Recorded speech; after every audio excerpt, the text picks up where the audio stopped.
Hello, everybody, and welcome. Welcome to us on Zoom and folks in the Gampa.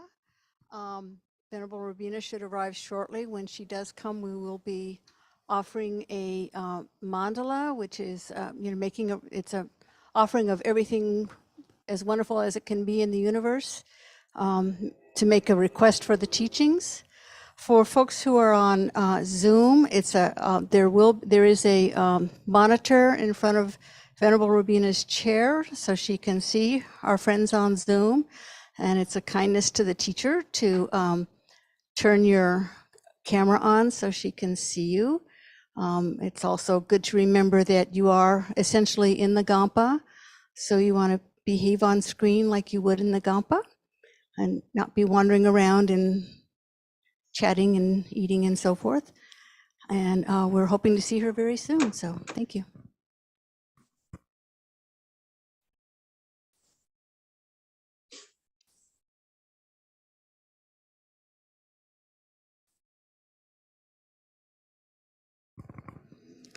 Also, just a quick announcement for those who are planning to come for the weekend workshop this weekend.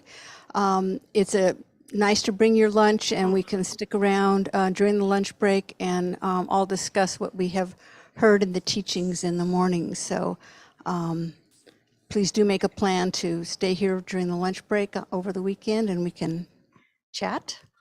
We want to thank all our, I'm going to let Linda take over.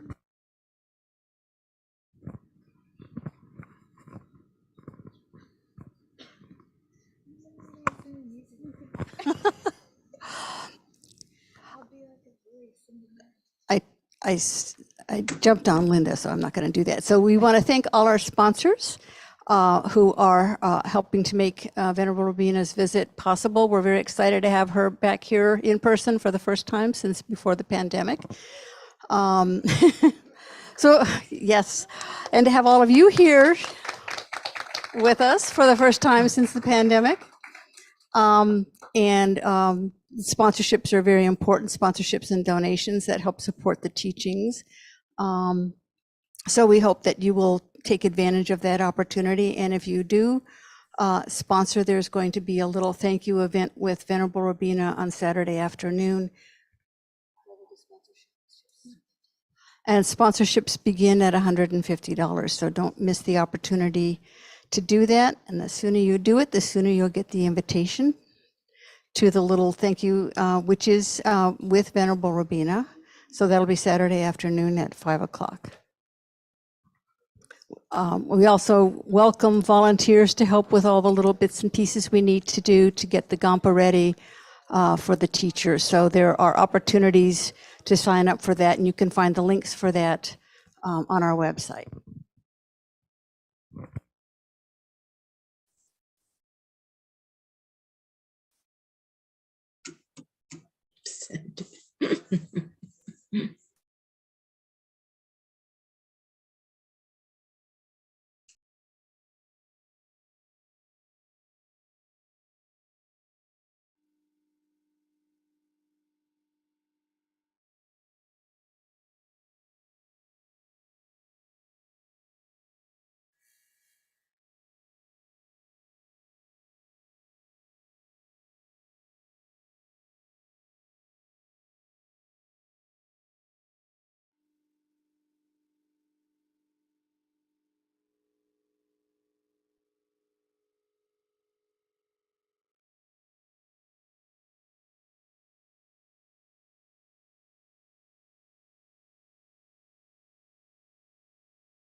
if you are on Zoom, we have 24 people here, and I can only see 5 or 6 faces. So please do, when Venerable Robina comes, please do open your camera so she can see her students. Thank you.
Okay.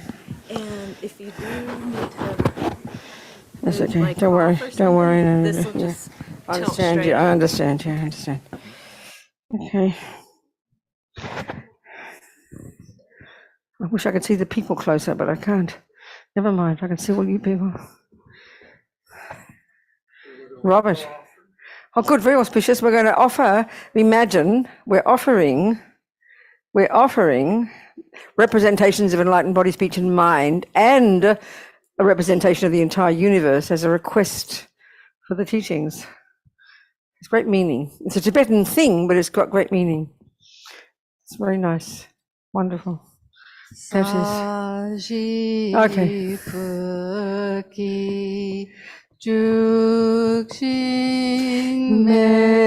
Metog tramrirabling shi nide gen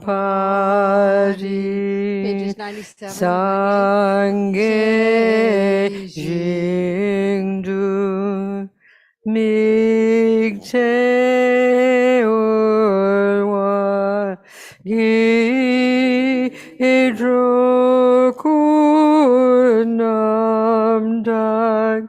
Jingla Chupa Shog. Imagine Buddha happily receiving our offering.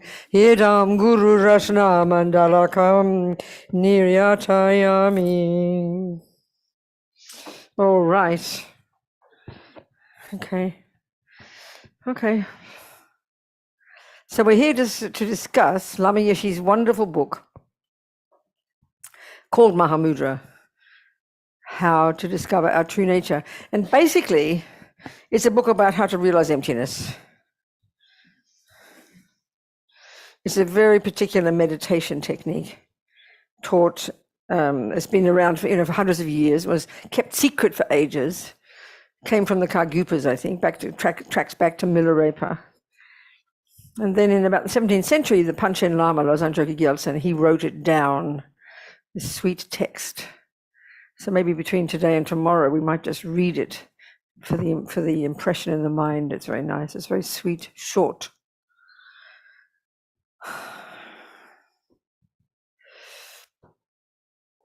So we just do that other little prayer. We just think we're going to listen, me too, listen to these words about this technique, using, Buddha's view of the mind, how it functions, what it is, and crucially what our potential is. Why are we listening to it? So that we can develop, so we can use these skills, these tools to help us develop our amazing potential. That's the thing that Buddha really emphasizes, and if we compare with the modern view of what our potential is as human beings, Buddha's view is pretty radical, So we think even if we just do 1% of this, it's pretty incredible. So we're listening so we can take tools from this to develop our own potential, so that because we're in this crazy world together, and when we've realized that potential, as we progressively develop that potential, we're going to discover we're utterly connected to others, so that we can therefore also help them discover their true nature. That's the plan. This is expressed in this second little prayer that we'll do. If you want to tell people the page, you're very welcome. The refuge prayer. Is it there in the book? Page 98. Okay. Just sing it. I said it in English. And the first two lines are taking refuge, reminding ourselves of our reliance on the Buddha and his teachings. And the second two lines are expressing that motivation. So we'll say 2 times in Tibetan. Sangye charang soke chognam la jancho baru dagni kyab suchi dagi chernien gipa sonam ki drola penchir sangye drobha shog sangye charang soke chognam la jancho baru dagni kyab suchi dagi chernien gipa sonam ki drola penchir sangye drobha shog. So as Lama says, when he, taught this, the traditional way to teach it is first and I have to do it in a very unofficial way, in an informal way. So just think of it as kind of like I'm sharing some of Lama Yeshe's ideas with you, because it's taught in a very particular way and I'm not qualified. So I'll talk about it in a casual way from this book of Lama's. He taught it actually in Australia first. He taught this in Australia. And at the same time, traditionally, you see, they teach there's a sutra technique and then there's a tantric technique. And typically when you give the teaching properly, it's done in the framework of receiving a highest yoga tantra empowerment, which Lama did. So clearly I'm not doing all of that. So I'm just going to be talking casually. Think of it like that, or Dharma friends all discussing this topic. So Lama taught it in Australia, a little centre just out of Melbourne, which is where I'm from. I wasn't there. And then the year later, he used Panchen Lama's text as his basis. And then a year later, he'd asked His Holiness to teach this at this big gathering of students that Lama organized in India and Nepal for 6 months, teachings from His Holiness and all his other gurus. So His Holiness taught this in his own, taught this text as well. So that's been published also, and it's extensive, very extensive. Alex Berzin, who translated it then, combined it with other teachings. I think it's published as the Kagyu Gelug Mahamudra, something or other, and it's a wonderful book. Really extensive teachings on this topic. And Lama's is much shorter. So basically, if we're on this path, this Buddhist path, and if we're taking as we do in the Gelugpa tradition, this Lam Rim as our basis for this path, this, step-by-step kind of organized, structured series of teachings that one internalizes in practice. It all culminates in the realization of emptiness. Everything leads us to that. As we know, in the final stages, you've got the first stages of the practice, which is what we share with the Hinayana practitioners, this first and second scopes of the Lam Rim, which is where we learn to abide by the laws of karma, control our body, speech, and mind, understand attachment, give it up. This is all the first and second scopes. This is like in this wonderful analogy I like to use all the time. The bird needs two wings, wisdom and compassion. Well, that's the wisdom wing. That's all the teachings and practices we share with the Theravadan path. If you're in Burma or Thailand, you'd receive those teachings and do these practices. We're the first stages of practice. And then we're on the Mahayana path, so we now have the compassion wing, and that's the great scope. And that's where we learn to get bodhicitta. All the teachings there are how to cultivate this bodhicitta, this extraordinary paradigm shift in the mind based on unbelievable levels of love and compassion, such that you only want to go from life to life until you've perfected your Buddha nature, so that you can be of benefit to others.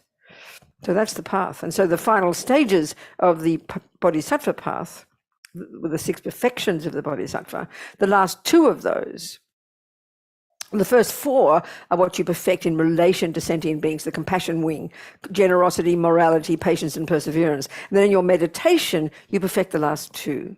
And that's the 2 modes of meditation. Concentration meditation, known in terms of its result, called shamatha in Sanskrit, or shine in Tibetan, or English usually is calm, abiding, an extraordinarily subtle level of mind, of concentration, samadhi.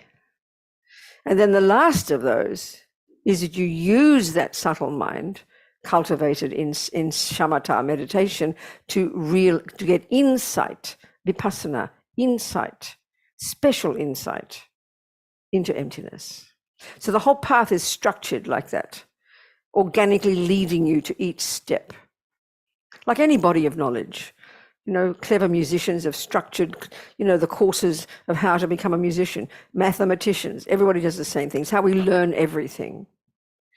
You go step by step, So it all culminates in the realization of emptiness.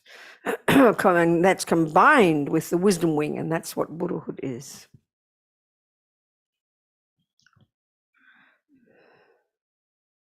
So as Lama says in this book, on the course notes that I provided, there's a PDF of course notes for this topic as well as the one on the weekend together. I hope you've got that. I hope you've got your course notes, right? Your PDFs, okay. Yeah, one is formatted for the telephone. Not a telephone now, it's a phone, isn't it? Sorry. Telephone, what a funny word. Who uses that anymore? Nobody. iPhone.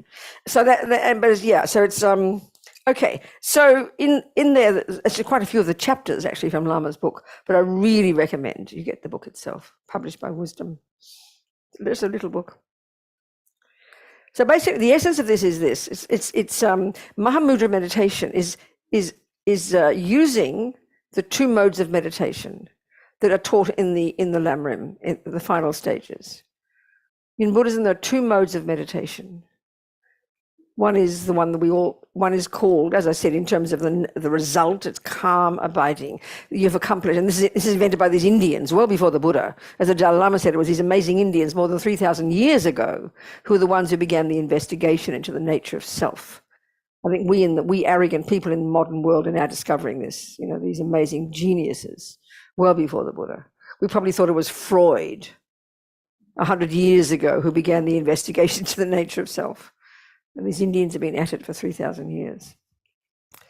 And then Buddha came along in that system and he went as far as he could go, and then he diverged in his own system, specifically in relation to his experiential findings about the nature of self. Which is that the self and everything else lacks an intrinsic nature.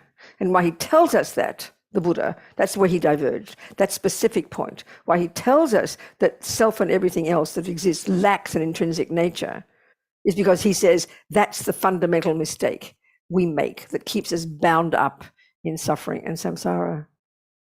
And even though from the genius Indians before him, these Hindus, they found methods to get rid of the first kind of suffering. They found methods to get rid of attachment. They found, all of that, same as the Buddha. He doesn't disagree with that. But he suggests they didn't go far enough. They still believed in a permanent, unchanging, intrinsic me. And Buddha says no. And that's where he diverged, mainly on that point. So all the teachings of the Buddha, the teachings of the Buddha that are unique to the Buddha, is this one in particular. That he's telling us that I, the self, and everything else hasn't got an intrinsic nature. So it's on the face of it, it's a meaningless concept, isn't it? What is he talking about? Why is he telling us this? Well, he's telling us this because he says that in our minds and the bones of our being, that we have this absolute utter belief. It's utter belief in this solid, concrete, real, independent, set in stone me. So because we so totally believe that, it sounds utterly confusing to hear that there isn't such a thing, because it's utterly implicit in our minds, And this is the point. This is where he diverged, and this is his teachings about emptiness. So the broader point here. So, okay, the meditation techniques in the Lam Rim, as Lama points out, you have these two modes of meditation. And the typical approach to learning how to realize emptiness, you'd listen to the theories, as he did. He said, we spent our lives at the monastery listening to all the theories, studying all the texts, learning about how Buddha's view of reality, how things exist, which then culminates in the teachings about emptiness. You listen to the theories and then you go sit in meditation and then you start to realize it. But Mahamudra, he says, is the complete opposite.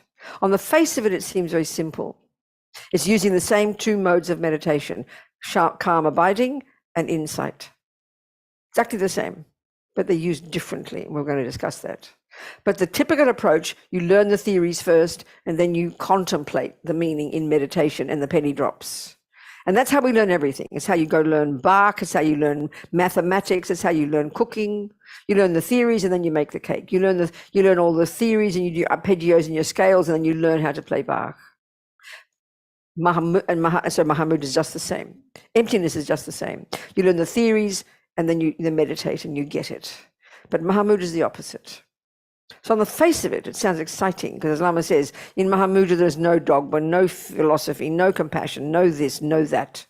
It's just experience, just meditation. It sounds delicious. But actually I think it's quite complicated. It's a bit like this, If you wanted to play the piano, especially say using some system like classical Western music, which is highly sophisticated, theoretically, the typical method is you learn the theories, and as you learn, you then you play the piano. You learn more theory, you play more piano. It's the theory comes first, you fill your head with theory, and then you experience it on the piano. That's typical. But listen to this. Mahamudra approach, no theory, you go straight to the piano. No theory, you go straight to the piano and you intuit Bach. That shows how difficult Mahamudra is, actually. Oh, no theory, great. I don't have to study all the scales. Oh, wonderful. You go to the piano and try and play Bach, I'm sorry. That's Mahamudra. So the implication is really the person who's qualified to do this method is the person who's done the theory in the first place, It seems like, So, okay, so before we even get into Mahamudra, I think it's really important to get the bigger picture here.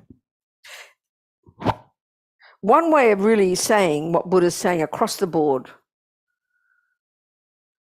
is that we suffer, there is suffering. Suffering exists because in our minds, and this is all sentient beings in the universe, all mind possessors, it's a lovely term in Tibetan for sentient being, mind possessor, semchen, and there are trillions of mind possessors, not just humans, animals, dogs, hell beings, gods, all kinds.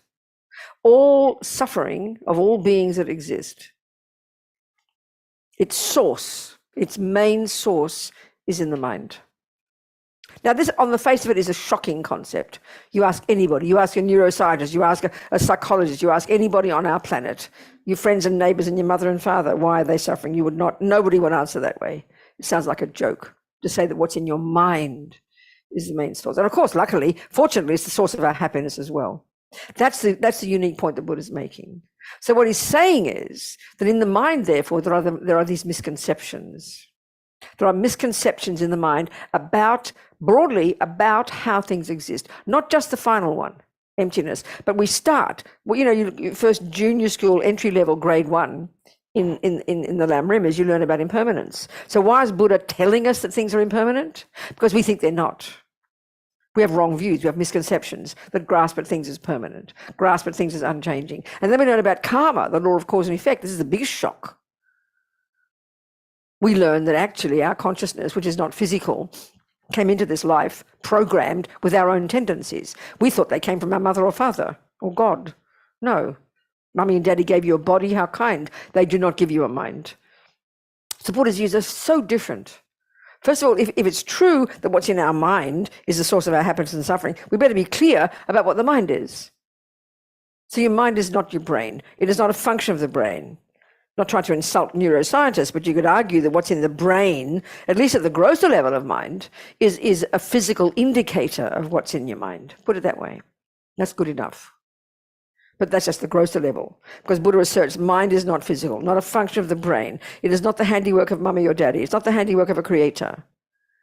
And it's got much subtler levels. And it doesn't start in the mother's womb, and it won't end at death. So his views about what the mind are radically different.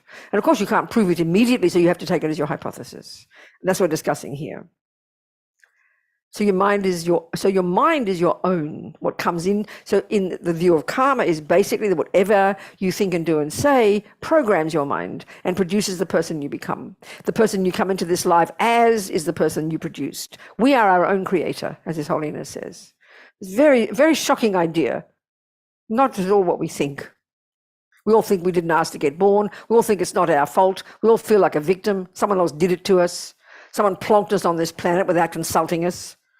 And they proceed to give us happiness and suffering rather randomly. That's how we think. I mean, no wonder we're neurotic, isn't it? The Buddha says we programmed ourselves in our own stuff and came into this life, and then we proceed to live it out. So we need to be in charge of this mind because we're the boss. We're in charge. This is completely different. These are not the views we have in the mind. So we hear about impermanence, which is Buddha's observation that things in reality change by moment. Then we listen to the Buddha's views of karma, this law, a natural law that runs the universe, or natural law within which the universe runs. He didn't make it up. He's not a creator. He's observed it. This is a hugely important point to keep remembering if we're Buddhists. I always quote, a fellow in New Zealand years ago, happened to be a scientist, and it was the first time I've ever had this question, first and last time. No one's ever asked it before or since. And it's a brilliant question. He said, who revealed the teachings to the Buddha? And I said, would you ask Einstein who revealed the teachings about relativity to him? And of course he laughed. Everybody laughed. But that's the point. But we're so used, aren't we? We're so utterly used to the view of religion as coming from on high, from a creator, which cannot therefore be validated or proved, because if you can prove it, that means you're God, and you can't say that. So it's belief. That's the default view, isn't it? Nothing like that in Buddhism. It's Buddha's observation. So he's observed and has presented his findings about impermanence, about karma. And he tells us these things because our mind thinks the opposite. Then you get to the next level, we get to the second scope, and you learn about the mind itself. You learn the psychological model of the mind, the way it functions, what's in the mind. And crucially, we learn that there are neurotic, deluded, ridiculous, I-based, fear states of mind, that they are the ones that are the source of suffering. We talk about the three poisons, the three toxic emotions: ignorance, the root delusion, ego grasping, this belief in an intrinsic me, this abstract idea, which then gives rise to its main voice called attachment, this emotional hunger, neurotic, needy, emotional hunger, dissatisfaction. Effectively, the Four Noble Truths says that's the main cause of suffering in day-to-day life. Totally in the bones of our being. A misconception. And then on the basis of that, anger when it doesn't get what it wants. And then on the basis of that, the other 83,997 delusions, all rooted in these three, like this coherent map of the mind. So the neurotic states of mind were the cause of our suffering. And then you've got the virtues. They're our saving grace: compassion, kindness, intelligence, love. These, and this is the thing, this is the bottom line for the Buddha. The word Buddha, actually, Bud, and I think the Sanskrit the same, the Tibetan the same, Sangye. Bud, the etymology, implies the eradication of this first lot. Buddha has, and this is the unique point of the Buddha, the unique to the Buddha, he has found that the delusions, ego grasping and all the others, are not intrinsic to us, are not at the core of our being. This is an outrageous, radical view that Buddha has, which is the basis of all practice. And that not only can we rid the mind of all the rubbish, it's not at the core of our being, but you can, the second syllable, da, implies the development to perfection of the other stuff, the virtues. Buddha. This is what Buddha is saying is our potential. And the job is removing these delusions. That's the job. One step at a time, gradually removing these misconceptions from the mind. And how do you do that? By hearing first the valid conception. We're taking it as a hypothesis here, and we're learning to work with it and use it and think about it in our mind to counteract permanence, to counteract the view of karma and cause and effect, to counteract the view about what the mind is, and learn to know our own mind. This is totally unique to the Buddha, this view.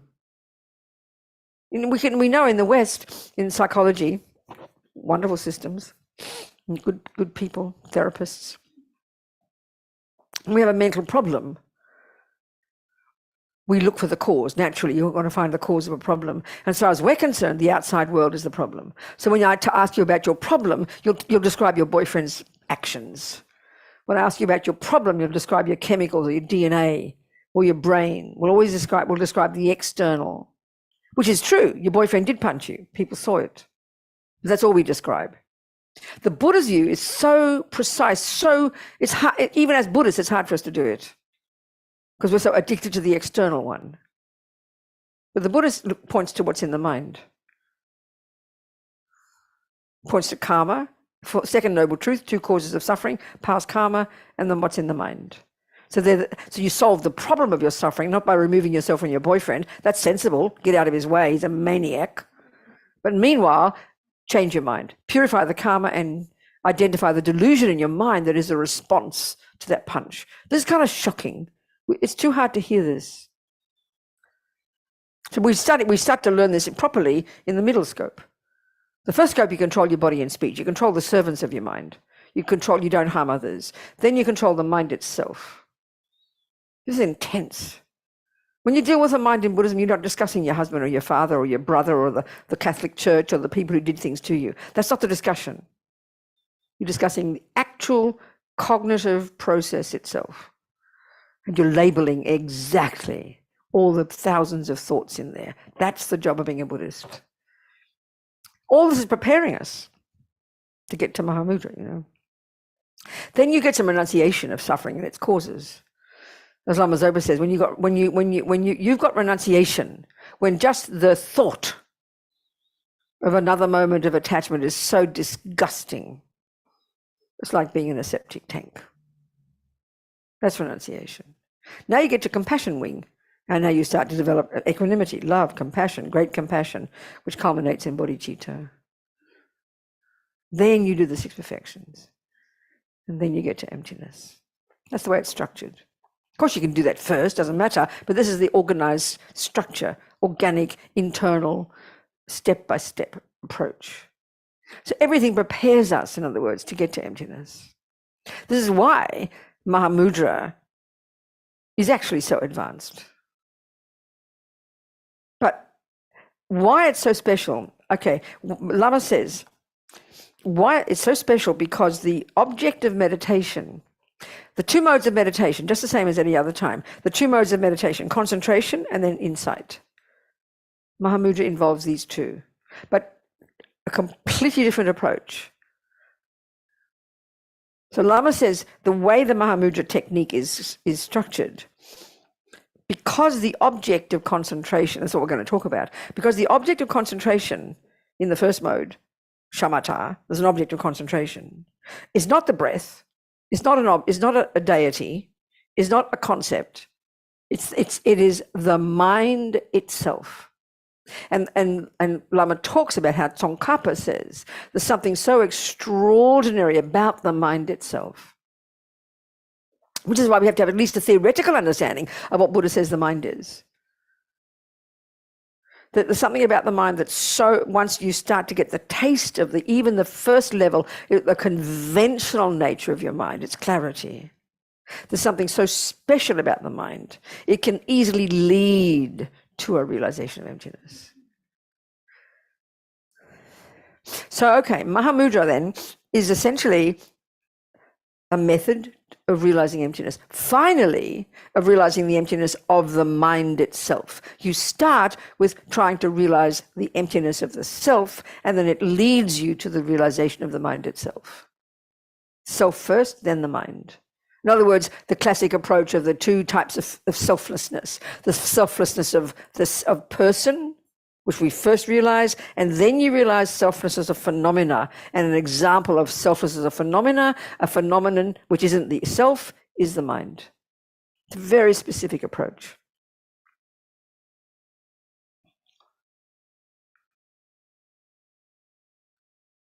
So, okay, in the Lamrim style, how you do a meditation, how you meditate using the two modes of meditation will be like this. Let's say you go to your class. You've learned a bit about dependent arising. You've taken your notes or whatever, and you're learning dependent arising, which is the king of logics to realize emptiness. Let's say, paraphrasing Lama Yeshe. So you've been to your class, and you got, and you basically, Geshe-la's saying, go home and do your homework. You're going to study 1 + 1 is 2.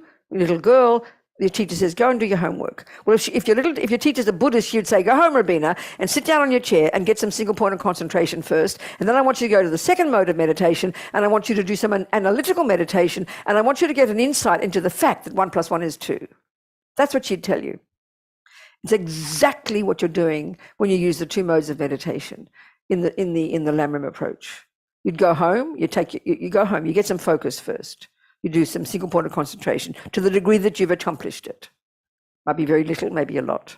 You do the session first. In the one session, you do your concentration. You get your mind to the level of concentration that you've accomplished. Then you stop the concentration, but you use this refined level of focus that you've accomplished, and you now go to the second mode of meditation, and now you do your analysis. See, I think in the West, it really confuses us, even as Buddhists. When we hear about analytical meditation, we get quite confused. Because we're so convinced that meditation means no concepts. We're so convinced that meditation is referring to the first mode, which is learning to concentrate, learning not to follow the thoughts. But and what's analysis? Analysis is a fancy Greek word for to think about something. You analyze something, you think about it. So just like 1 + 1 is 2. Hear this point now. Your teacher just told you this theory, 1 + 1 is 2. You haven't heard it before. It's all new to you. Theory, 1 + 1 = 2. And she wants you to do your homework. So she wants you, guess what? To get an insight into it, doesn't it? She wants you to get an insight into this. And how do you do that? Think very simply. It's so logical. You think about it. So you go home, and obviously if you don't have focus, if you can't concentrate your mind, if the sisters and brothers are all running around and shouting and jumping on top of you, you can't do anything. So you need to get some focus. So you should close the door, get to your desk, put your information, put your notes down, and you sit there and just get settled. We didn't learn shamatha in school, but you get focused. And now what do? You think about this problem. So what do you need to think about that problem? You don't just go, 1 + 1 is 2, 1 + 1 is 2, hoping something will happen. You squeeze your brain. And if you're going to squeeze your brain, this is the point, you need to know what the meaning of 1 is, what plus means, what equals means, and what 2 means. These are concepts that you've got to squeeze your brain to understand. And when you do, you put them all together and you go, oh, mummy, I get it. You just got an insight, didn't you? Is that not how we learn everything? That's how you realize emptiness. That's how you realize impermanence. That's how you realize karma. But we fantasize or mystify this concept of analytical meditation. It's just a fancy word for to think about something. So what is it when you go home with your dependent arising teacher? What your 1 + 1 is 2. It's exactly the same. But here you've got a technique from the Buddha of how to get some concentration. So you do 5 minutes of watching your breath, get your mind steady. And then you stop that, and then you move to the second mode, you open your eyes, and you look at your notes. And then you think it through. If you've memorized well, then you don't have to open your eyes. You'd then think through what you've just learned. Dependent arising, this, that. And you, like with 1 + 1 is 2, you've got to know the meaning of each of the words, the definitions, and you think about it, and you grad to memorize it, and then slowly, a penny will drop. You'll get an insight. So in your meditation, if you're doing it in your meditation, you'd stop the analysis and you'd hold that insight on that moment, that flash, that little kind of penny dropping. And then that'll waver because you haven't got good concentration. You go back to the analysis and you keep getting deeper and deeper. And as you progress in your life, you get concentration better and better, and you get deeper and deeper insight until eventually one day in one life at 7 minutes past 2 in the afternoon, for the first time ever since beginningless time, the penny will really drop. And you're in shamatha, and you'll have the first time you will see nakedly. There never has been, isn't, and never could be the kind of eye that you've been grasping at since beginningless time. So that's when you get the actual insight. And from then you can't fall back. Apparently we've had shamatha in countless lives. We probably have even had bodhicitta. To a certain level, you can lose these. You can lose bodhicitta even. But you can't lose the realization of emptiness, because you cut the root. The final misconception of grasping at something as intrinsic has gone, because you've now seen the truth. So the 2 modes of meditation: concentration, insight. Nothing special. We do it every day. They've got a more refined way of doing it here, that's all. Now, Mahamudra, how do you do it there? Different. The 2 modes of meditation are both involved. So you sit down, and we'll do a bit of this, not much, but we'll just talk mostly, but we'll do a bit. You sit down in the first one. Well, first of all, the very first thing you do, as Lama says, I need to tell you the preliminaries, so I'll just mention them in passing. There are 4 preliminary practices, refuge, bodhicitta, you should purify, and guru devotion. So there's a way you'd start your session with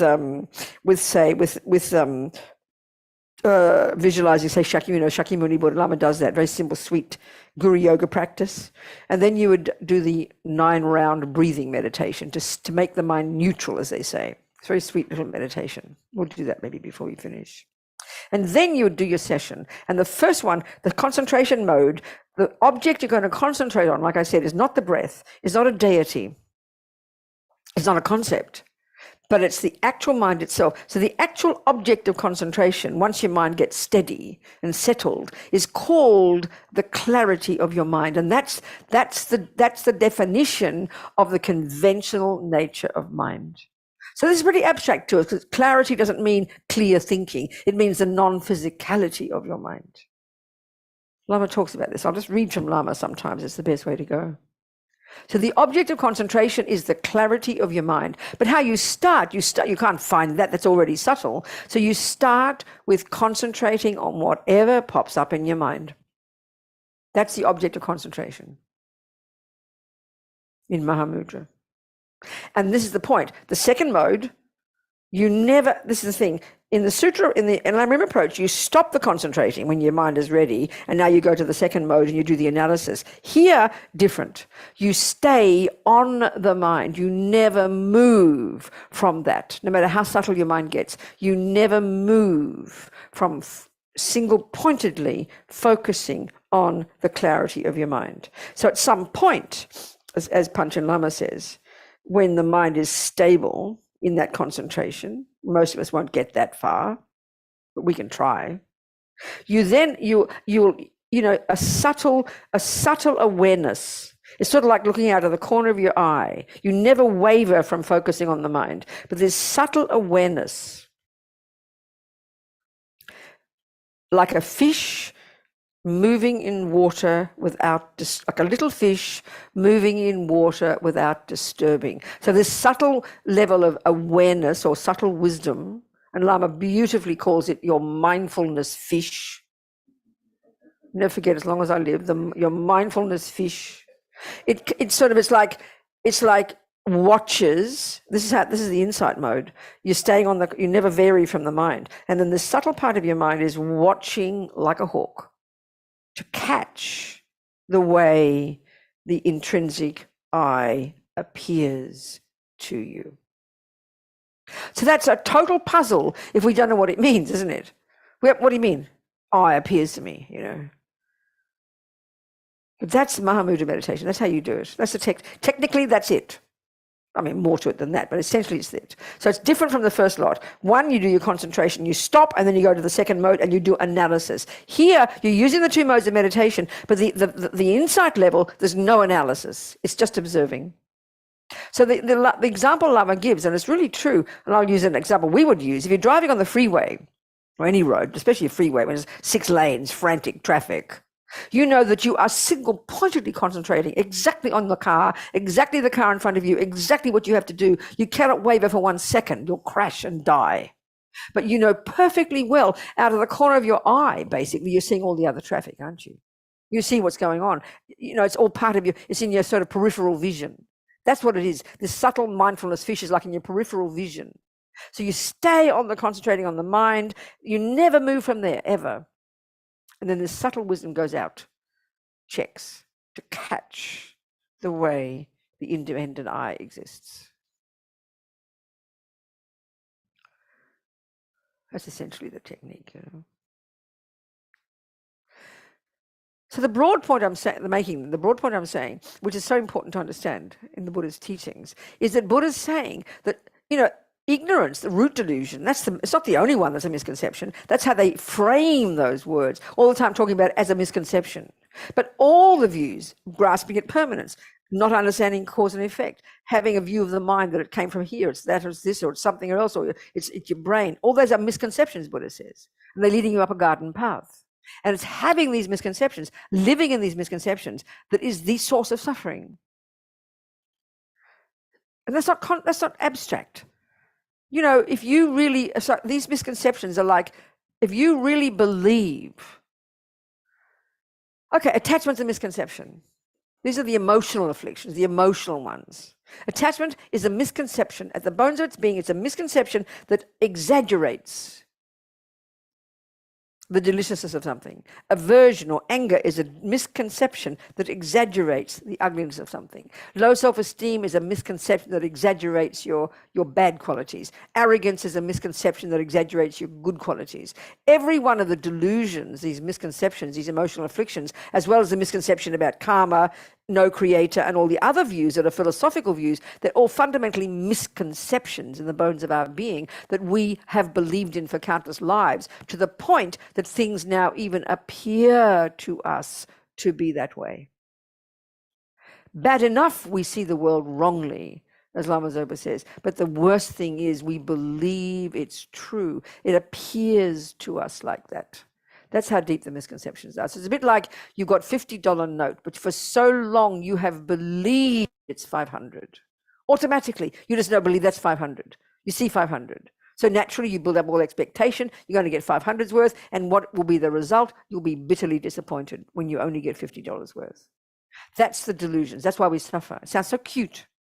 We suffer because we have views about things that aren't reality. We're out of sync with reality. So no, that's why we suffer. And we've grasping on at these views for eons, Buddha says. So they're all rooted in fear. That's what's so astonishing. They're rooted in fear and neurosis and anxiety. That's their nature, fear. When you realize emptiness, there is no fear. It's hard to imagine. So I like to tell that story about Lama Zopa Rinpoche. He told the story when he was a little boy. He was about 1952, it would have been, when he was recognized as a little boy. He was recognized as a little boy. Sorry, as a little boy, he was recognized as a reincarnation of the Laudo Lama, Kunsang Yeshe, this Nyingma yogi, tantric yogi up in the mountains, who lived in this little cave up in the mountains for years and years, and then passed away there. And little Lama Zopa, when he was very tiny, every time Mummy would turn her back, Zopa's disappeared, you know. And they find him crawling, probably with his little bare bottom, crawling up the hill that they know gets to the cave, you know. And they'd find him in what they call the resting space, the resting spot. You know, when you drive up on the freeway, there's a spot you can sit in. That's how it was here. A little resting spot. Maybe they'd find him, they'd drag him home. And from the time he could talk, he's trudging up the hill, Come home. No, he'd say, that is my home. He'd always talk about all these benefactors. They were coming to do puja with him. When he did puja, he'd always made mud pie dorjis and mud pie bells and mud pie tormas. Always acted like a lama. So his mother checked with the local lama. They said that seems he's the reincarnation of the Laudo Lama. So he was sent off to this monastery. So there he was, about 8. I need a tissue. Does someone have a tissue? Thank you, darling. Just grab me one, yeah. So he was, thanks, sweetheart. So up in those mountains, excuse me. Anyway, he was up in a mountain, some monastery. About 1952 it would have been. And he, there's this big river, and these rivers are really intense up there, I tell you. Been leading these treks, some of you have been. Really intense. And he sees these strange looking people on the other side of the river, he said. He said they had pale coloured eyes, straw coloured hair. Sounds like Swedish people. So anyway, they were white people. He's never met white people before, right? So he wants to go and meet them. There's some sense that all his future students will be these strange looking people. So he goes over with his bowl of potatoes, and he falls in the river with his bowl of potatoes. Of course, they don't teach him swimming up there. And so he's drowning. And this is how he told the story. He said, the head came to the surface for air. And he saw his manager running along the bank. I mean, we don't say the head. We don't even say my head. We'll say I came to the surface for air, No, the head. And then he said, the thought occurred to me that the person known as the Laudo Lama is about to die. And then he said, when he was telling us the story, I didn't know anything about emptiness, meaning, of course, in that life, up to 8 years old, he hadn't heard it. But if he has realized emptiness, which is evident from his experience, you can't lose it, not a possibility. I didn't know anything about emptiness, but there was no fear. So I find this so fascinating because our view in the world, right, isn't it? Our scientists have observed animals and humans, and I think even, wasn't it Mr. who was he? Darwin, wasn't it? Who talked about instinct for survival. We talk about fight and fight, flight and fear, all those things. Instinct for survival as an absolutely fundamental necessity, such that if you are drowning, you've got to have this fear in order to do something. Well, but it's don't be ridiculous. You just need intelligence, not fear. Fear just makes a mess. Because this is actually what the instinct for survival, I would say, is what the Buddha calls grasping itself. It's mostly like a sleeping lion. This root delusion is like a sleeping lion. So when you're nearly attacked, run over by a car, drowning, or someone up, then the panic rises. That's the feeling of I rising, freaking out. And that's fear. That's what it is. So he didn't have this. This is inconceivable to us. We have no equivalent in our modern psychology or neuroscientific views. Like, sounds demented. So the fact of the matter is, we assume if he didn't have fear, he'd sink to the bottom of the river like a stone and go, oh, well, I'm drowning. No, he's an intelligent person. He could see he could come up for air and try and survive, but he wouldn't have been driven by fear. This is the point. When you realize emptiness, when you therefore realize impermanence, realize karma, realize bodhicitta and all the rest, you're a totally different person. Completely different universe, There is no fear. How amazing. And it's not just ignorance that's rooted in fear. It's all the delusions. I mean, you see a person shouting and yelling and they're angry. Oh, look at that. There's angry. There's kids screaming and yelling, screaming, voice, shouting, spit coming out the mouth, tears coming out the eyes, saying irrational words. Well, it's, oh, they're angry. Well, excuse me. They're having a mental breakdown. They're having a serious panic attack. We just go, oh, they're angry. Well, look at it. We live in fear. As long as we have ego grasping, believing in an intrinsic me, believing things is permanent, believing no cause and effect, believing this and believing that, we're going to be necessarily living in fear. Buddha's saying because that's not reality. So you don't believe him. You don't shove down these views like dogma in, and swallow them whole. You got to prove it. Buddha might be wrong. But his point is, when you rid the mind of the delusions, you are freeing yourself, and now you're in sync with reality. This is then how come you don't suffer. This is the point. It's a really incredible view. It's logical if you think about it. So emptiness is just the final one, that's all. It's not as if only ego grasping is the only misconception. All the others are misconceptions. And you unpack them one by one, realizing first this one, then this one, and then you're ready for the emptiness one. You know, you're ready for the emptiness one. So I think it's helpful, and Lama did this certainly in the book, is to talk about emptiness from the Lamrim point of view, from the sutra point of view.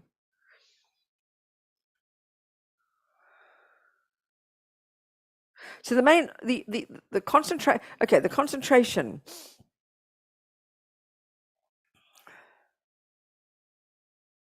The object of concentration, as I said, is your thoughts, the thoughts themselves. Why don't we just do it, okay? Just sit down. I mean, you're already sitting. Let's go. Just close your eyes, relax, be very natural.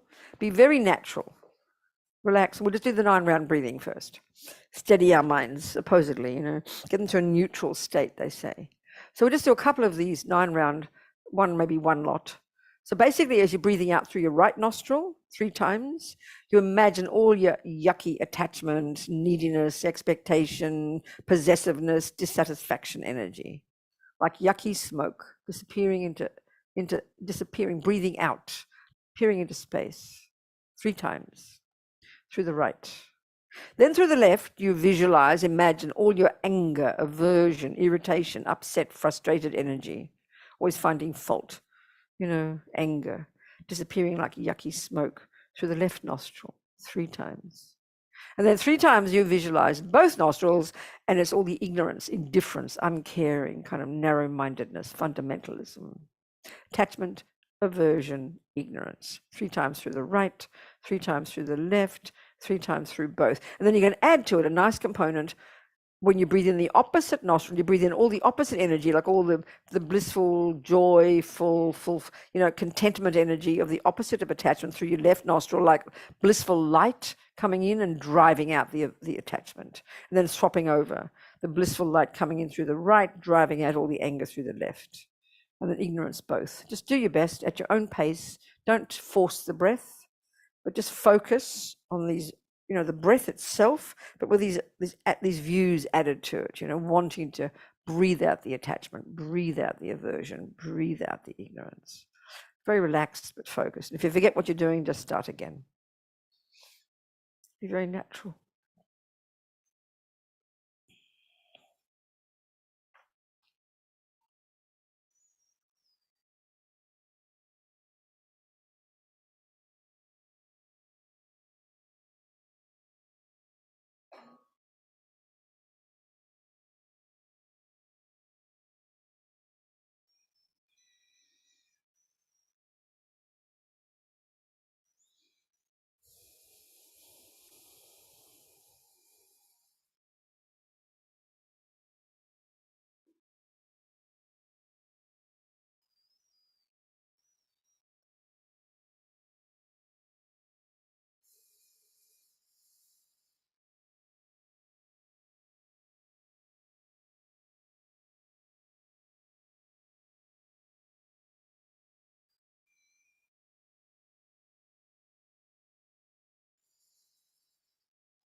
So now we just, for a few minutes, just a couple of minutes,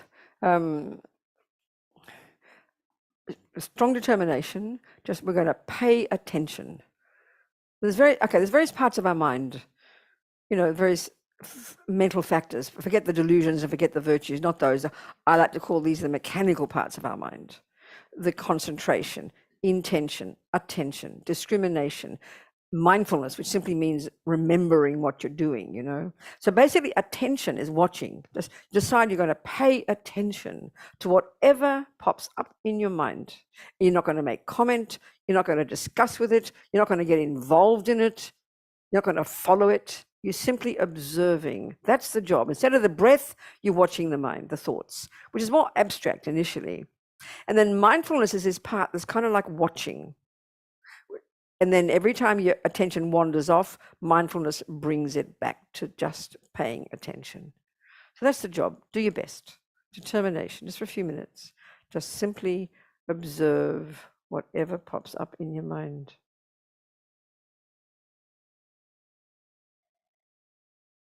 Often it feels like you can't find it. You'll see. But just keep going.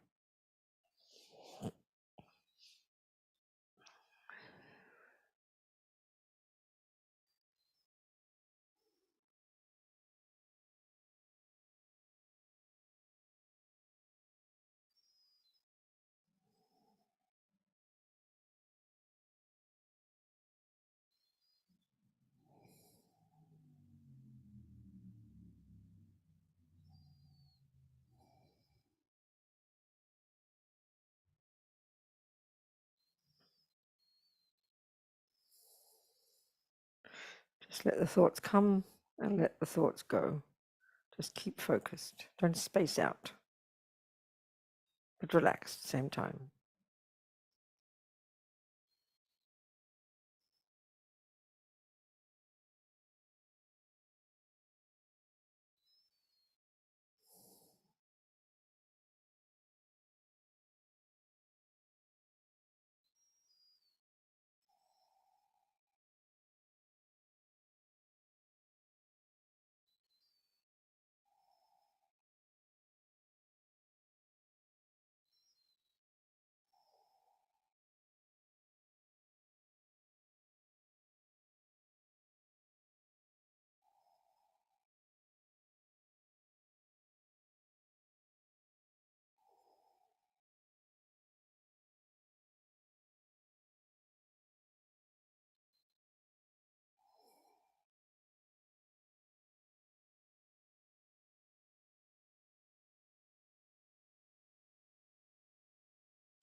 Just stay sharp, focused.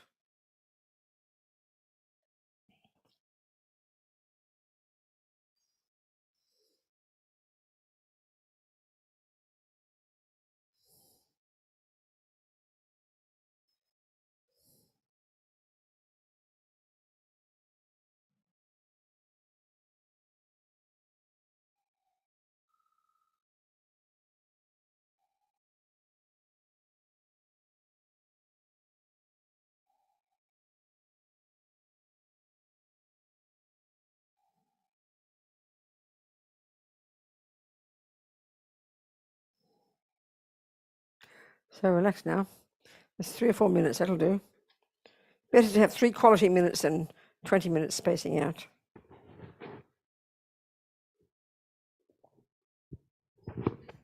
That's the first part of the meditation. Okay, so why don't we talk about emptiness then?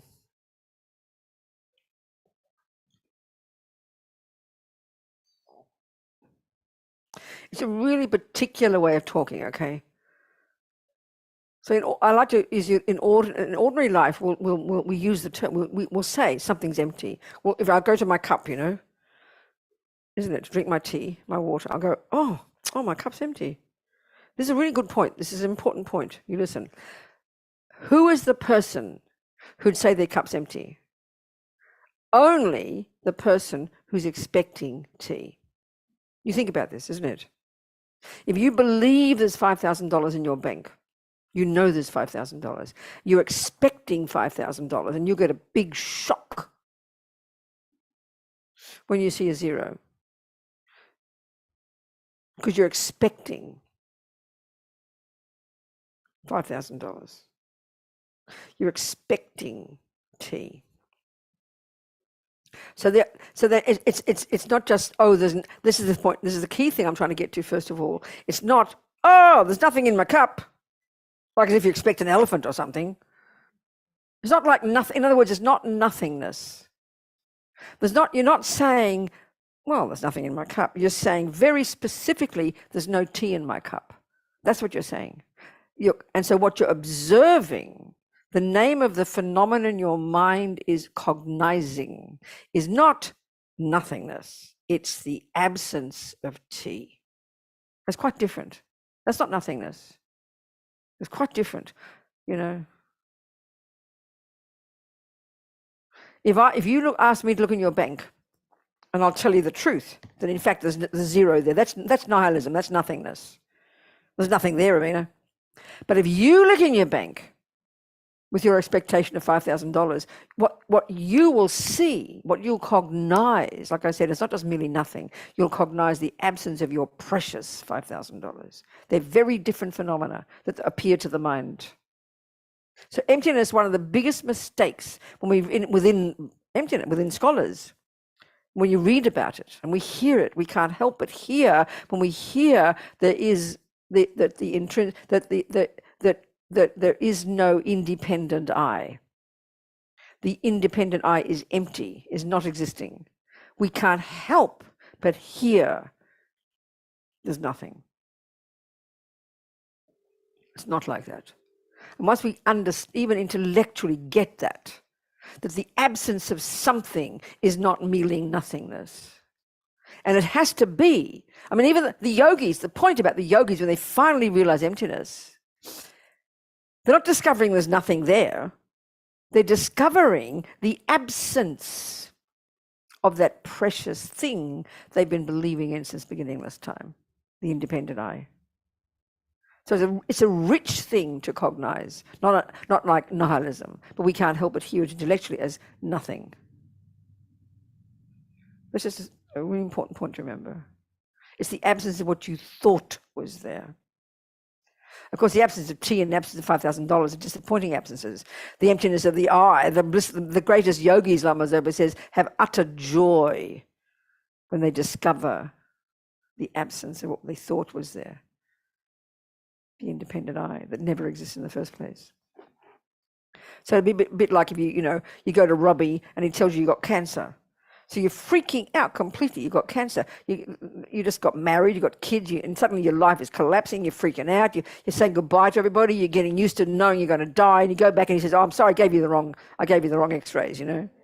So then, what would you be? Look at the joy of that absence. You just cognize the absence of cancer. What you believed you had. That's a very delicious absence. It's a better example. So it's not like you just discover nothing in there. You discover the absence of what you thought was there. That's the point. It's a very rich thing to cognize. Not like, oh, there's no I. Not like that. The other thing to get to understand, this is why Dhamma Tsongkhapa really praises the Buddha's teachings on dependent arising. As Lama Yeshe paraphrases Tsongkhapa, he says, dependent arising is the king of logics to prove emptiness. In other words, this is where, like example of what I said before, you've gone to class, Geshe-la's taught you dependent arising. You go home with your course notes, you sit down and you get concentration, and then you go to your analysis in order to get insight into emptiness. So what it is you think about to get insight into emptiness is dependent arising.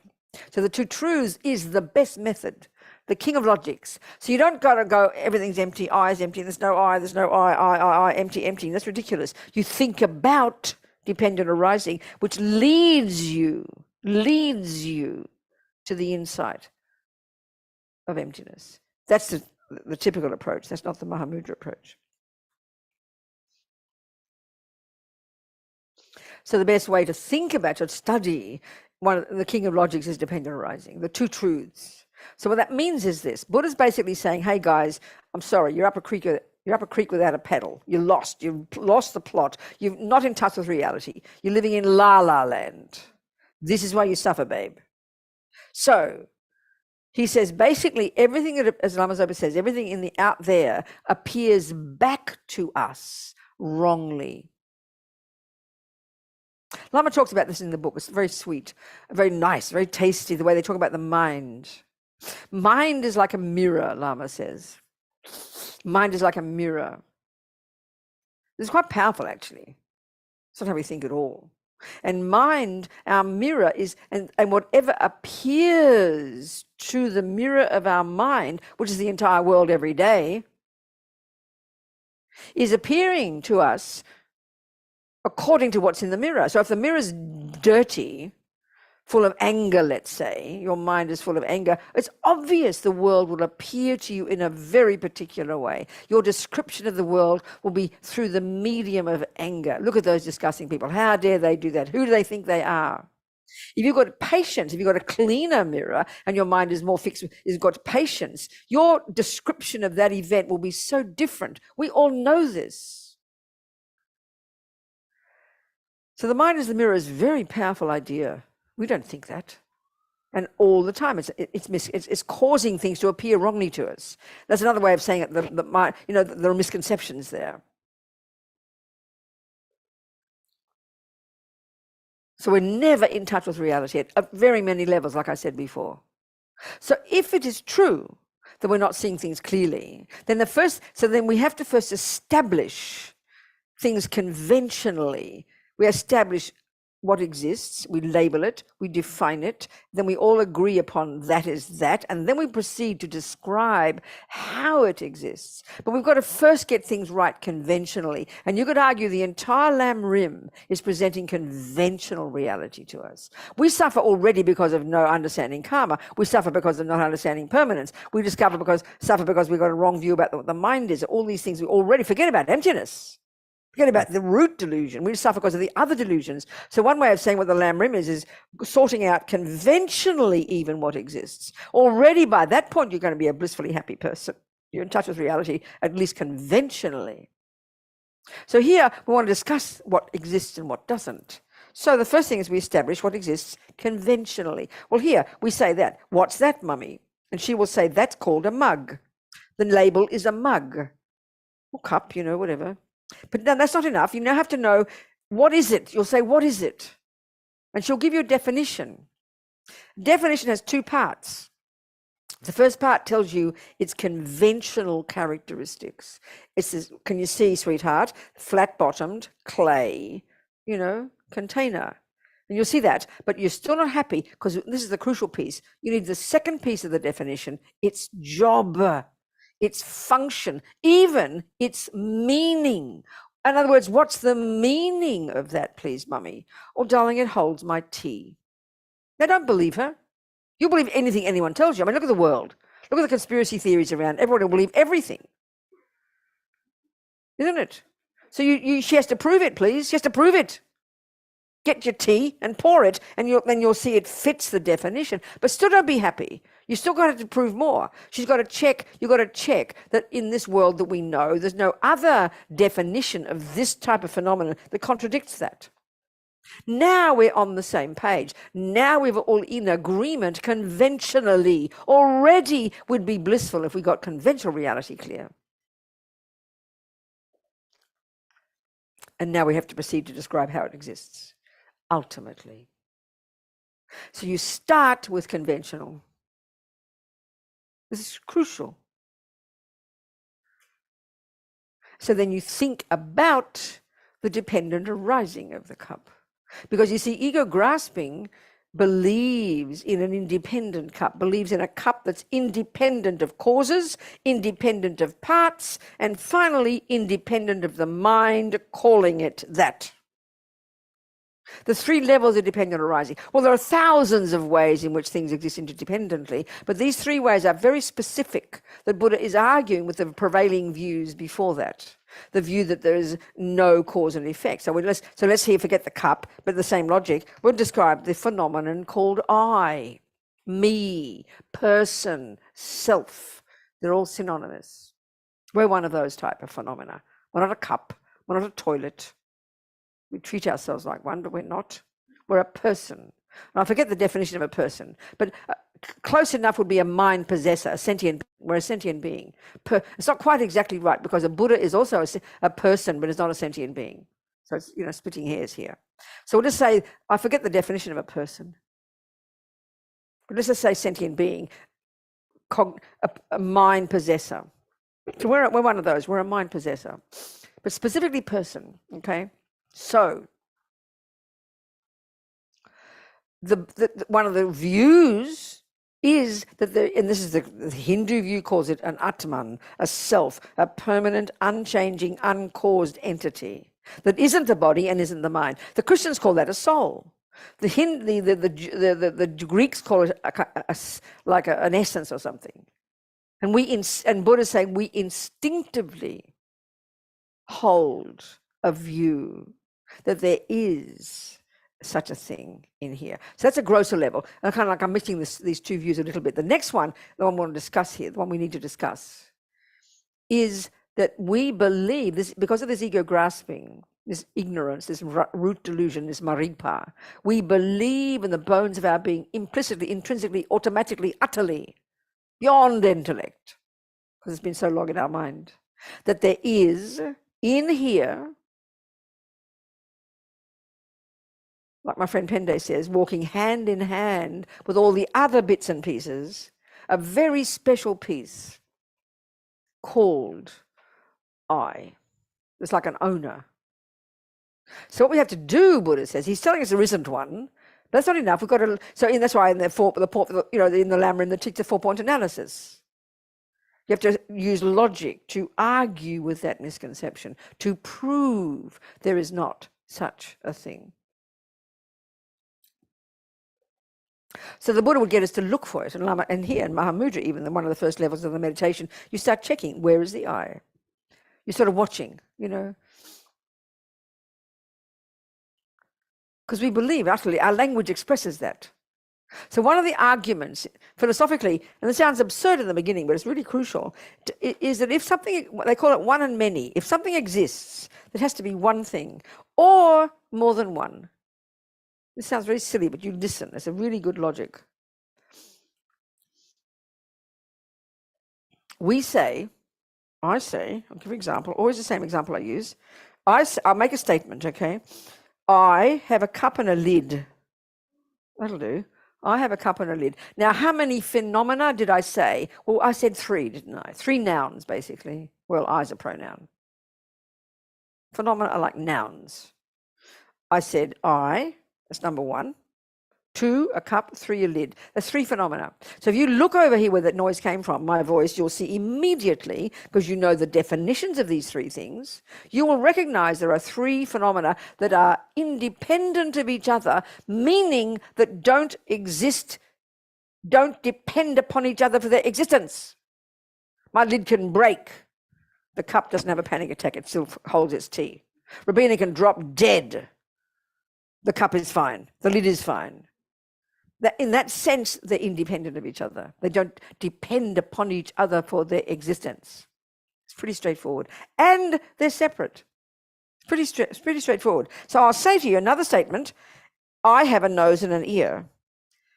Well, that's 3 nouns again, isn't it? So there's a nose, there's an ear. Easy, separate. Look, ear can break, ear can go deaf, nose still breathes. Nose can be cut off, ear still hears. So where's the third? This is very simple. Where's the third phenomenon called I? That isn't the nose, that isn't the ear, and that isn't the pee-pee and the caca and the knees and all the millions of other pieces. We believe automatically there is. Somewhere in here. So Buddha gets it, says you have to search for it. Well, the search, I think, is great. I think we go to IKEA. So you look online and you see a really nice thing called Robina, a me, and you want to go buy one me. And you go to IKEA and you get very disappointed. They give you a bloody box. Sorry, I'm Australian, we can say bloody. Yeah, they give you a box full of bits, right? And this is what's fascinating. This is part of the deal. They have worked out exactly how to make a me. So they don't just give you randomly 7.5 legs and 42 toes and you cross your fingers. They know exactly the size of every leg, every piece, every screw. They know exactly. They've made it and they've deconstructed it. Well, they've done the deconstructing. So we're going to construct the me. And what you will find as you're going through putting the legs on and the knees and the atoms and the peepees and the cakas and the livers and the eyes, all the time you're kind of waiting anxiously for the piece in its own special gold Ziploc bag, one called I, the owner, the boss, without whom we think we cannot exist, that runs the show. And you ring IKEA in panic. Well, you didn't put an I in there. No, you darling, we discovered you don't need one. And that's Buddha's point. You don't need one. You won't find a piece called I. Why don't you need a piece called I? Because all the bits together will function perfectly as I. So that's why all delusions embellish. Attachment embellishes deliciousness. Anger embellishes ugliness. Ego grasping embellishes the very ontological status itself of the phenomenon, adds an extra bell and whistle. You don't need an I. You see, it sounds silly because we think, well, there is an I. There is an I, yes, but not that you can point out, not that's independent and not that's separate. And that's why it's more subtle, more nuanced. So there is an I that does exist in dependence upon the parts, but you can't point it out. And what that means is that if there were an I that's independent, then when say you say, Robina, your nose is so ugly, and I'll say, how dare you insult me? You'll say, no, I didn't insult you, I insulted your nose. So if there were an independent I, an owner, then they'd be looking on with great relief and say, oh, poor nose just got insulted. Thank God you didn't insult me. The me would be kind of, oh, phew, it's not me. This sounds silly to us, but this is logic. So it's an embellishment. We have embellished I. So what is I, finally, is the name. Out of convenience. It's a name imputed by the mind upon those parts.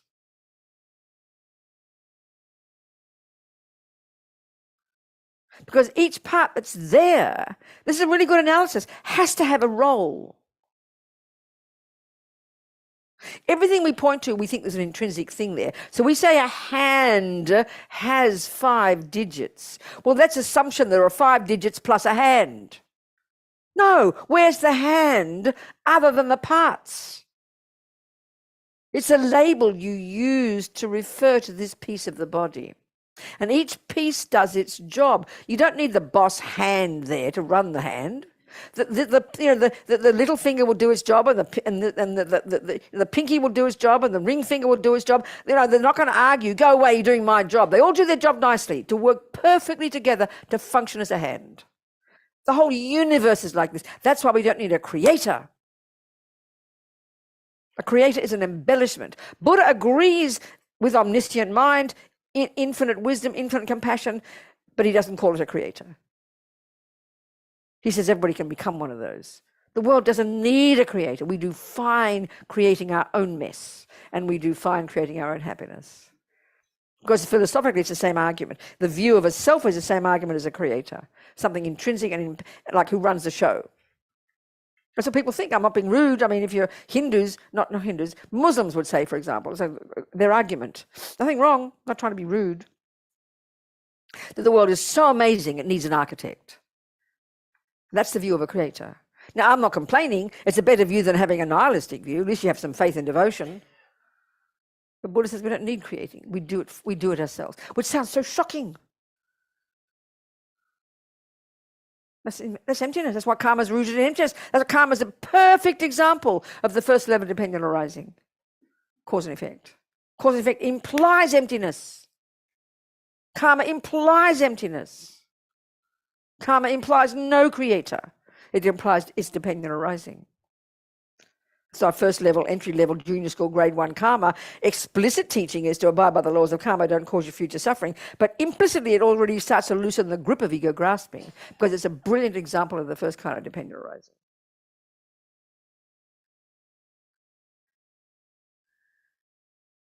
So dependent arising is what you think about that leads to the conclusion, aha, there is no I from its own side. You don't think about emptiness. You think about dependent arising. You squeeze your brain, think it through, and it triggers the insight. That's why it's in the Lam-Rim system. The first of the 4-point analysis is to identify what you think the I is like. That's why in Mahamudra, you're watching this mindfulness fish is checking.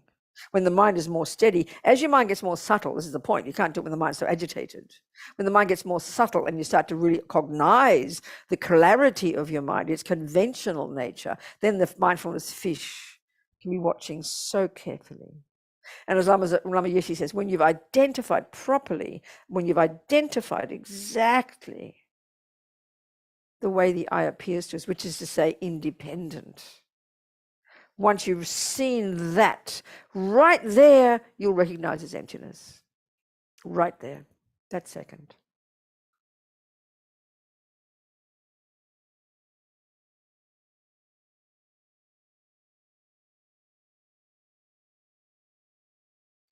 Sorry, I'm chatting away here. Any questions? Oh, we're supposed to go home, aren't we? Wednesday, 9 p.m. Okay. Not yet. We're ready. So ask me questions now. Come on. I can't see you, darling people, on the Zooms. I need my binoculars. You're so far away. So anyway, questions now. I need questions. Come on. Yes, Yeah. sweetheart. And Talk to please me. do raise your hand. We'll bring a mic around. Yes, do. So folks or on shout, Zoom. whatever you prefer. Come on. Okay. Yes, darling. My name is Kim, and so my question is, using the analogy of the hand, how do you explain that each finger of the hand knows how to function as a hand? Oh, in the hand's case, it comes from the mind. We've programmed ourselves. We've programmed by practicing. So it's like playing piano. Once you've really perfected playing piano, coming from your mind, your hands do the job, don't they? So that's habit. That's habit. So the hand was an example of any phenomenon, because it's not just that we think there's an extra thing called an I in here. We think there's an intrinsic, something in everything. I'm using the example of the hand. But the real point is the mind, is the I. So go back to the I. Okay. The I, which is the name we give to this package, right? Isn't it? This package here. You're a person called an I, and the label I. So then the two parts of I are made, you've got body and mind, and that's it. And the key, obviously the boss part of that is the mind, isn't it? So the mind does the job of thinking, right? So we think there is an I that runs the mind. We think there's an I that decides, isn't it? I'm going to do this, and I'm going to pick up a cup, and I'm going to think that. We think there's something like that, don't we? We think that way. Are we communicating? We Go on. are. Go on. So go on. So then could I say that it is the mind that organizes each of the fingers to do what they do to I think in to terms of make the the hand hand as being function. okay, in terms of the hand and being the name of a particular phenomenon in the world that does exist, which happens to be part of a body, which happens to be part of an eye. A hand is a component of an eye, isn't it? You agree? Okay, eye is a label for this phenomenon. Okay, yeah. Person, As a person. label, So as a label. hand is a component of a person, isn't it? Correct. So using the example, what the point I was trying to make was the Buddha's saying it's not just that we think there's an extra piece called an I in here running the show. We think everything is, we think there's a sort of a cupness here that owns the cup, that owns the pieces. There's a hand there that owns the hand. There's a computer there that owns the parts of the computer. There can't be that either, is the point. Forget the hand. We say my clock has a base. So that's two nouns, isn't it? Mm. As if there's a piece called a clock and there's a piece called a base. But in the end, you're only going to find the parts, and that clock is a name we give to those parts. That's all the point is here. Okay, You get Yeah, the point? I do. That's all. I do. That's the same. Thank So eye is the label we give to the parts. Yeah. So the eye is a good meditation to do because it's so personal, you know. But they say once you realize this, the emptiness of the eye, and that's why in Mahamudra, you then are going to realize the emptiness of the mind. That there's no mind apart from the parts. And you won't find a mind among the parts, because mind is merely labeled as well. Everything that exists is merely labeled. Yeah, someone else. There's a question on Zoom, Venerable. Okay, good. Talk to me. The question is, what is the difference between spacing out and being peacefully attentive and mindful during meditation? Oh, because the second one's got concentration. You're focused. You're focused. It's very hard because one of the commonest, I think, misconceptions we have about mindfulness meditation is it's relaxing. But can you imagine driving the freeway and think you've got to relax? You do, but you look at all the skills you've got to learn first. You get my point? You've got to learn masses of skills. When you're really together, then you can relax. But if you just had to start, you've got to relax. You'll die immediately. If you start thinking that meditation is relaxation, and in the beginning, because we don't have much concentration, it doesn't feel like relaxing at all. You're watching like a hawk. I mean, when you're driving on the freeway, you're watching like a hawk. But when you know it well, you can be relaxed as well. Only when you're skillful can you be relaxed. But relaxing, we need it. We're all crazy. We need to relax. That's not concentration meditation. No way. That's the main thing. That makes sense. Who else, people? Questions. The broad idea here is that every delusion exaggerates. It's not just ignorance that exaggerates. It's not just ignorance that embellishes something, that adds bells and whistles on top. Everything adds bells and whistles. That's when we get that, we're really on track. So look at attachment. It's such a good example. Anyway, we'll just go on. Yes. Go, sweetheart. Hi, my name is Orlando. Who are you, darling? Orlando. Orlando. Yeah, thank What a you sweet so name. much for What? being here. Thank you so much for being here. Okay, good. I'm happy to come. Yeah, I apologize in advance for the question, but Don't apologize. Just say it. I work with computers. Good. So, is it possible that an artificial intelligence at some point could be clear a mind? I understand. It's a really good question. As long as you see, the Buddha's view is consciousness is by definition not physical. So because we're so clever, we're actually creating, we're programming things to act like a person, isn't it? Is that not what we're doing? Right. So if all the humans stop thinking, so the idea is people are hoping that that suddenly it'll take its own life, isn't it? It'll suddenly become its own thing. There has to be, okay, if it does become that the only way to say it is that a consciousness from another life has entered into that computer. That's the only way you can say it can become a mind. Because a mind is coming from a previous life, which came from a previous life, which came from a previous life that's programmed with mental tendencies. So you can get a machine to act like, which we're doing very cleverly, but that doesn't mean there's a mind there. But you won't ever have that view until you take the Buddhist view of mind being separate, mind being not physical.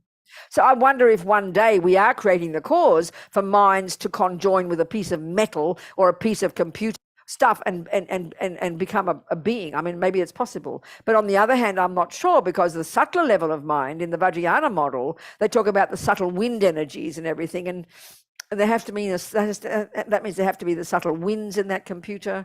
Who knows? God knows. It would be very odd. But we can't create a mind.